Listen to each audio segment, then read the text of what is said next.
what adjustments have we been able to make to what we've learned from case conferences to make it work?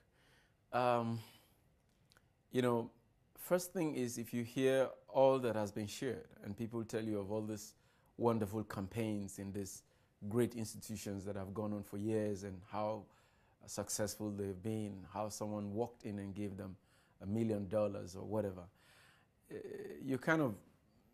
you're stunned because it's not going to work with us. Who do I know that is going to give us $1 million? None. It's not going to be like that. So some of the adjustments we've had to do is we want philanthropy to work in our context.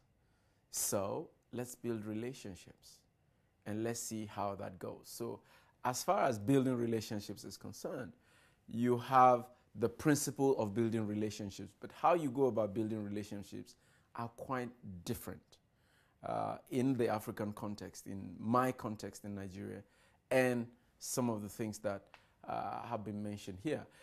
You don't just pick up a phone and call someone and want an appointment. You're most likely to visit and get an appointment. And sometimes they might be ready to see you without an appointment. But then how you build that relationship going forward, is what the tips from CASE would help you. You must have an idea. You must have something you're discussing. But when I go out there, the first thing I want to do is I want to know this donor more. And so whatever will help me know this donor is what I put forward. I learned to listen more. Certainly CASE taught me that. So I'm able to apply those. Sometimes some programs just don't work in the African context, like the telephone fundraising. It's never going to work at this time because you may well be aware that Nigeria is the scam capital of the world.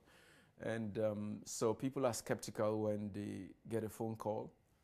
Even if they know you, they prefer to speak to you. Somehow there's more confidence in face-to-face conversation. So we've been able to take the principle that we need to get our students involved somehow in the process of reaching out to our donors. So we have pre-alumni activities that engage current students.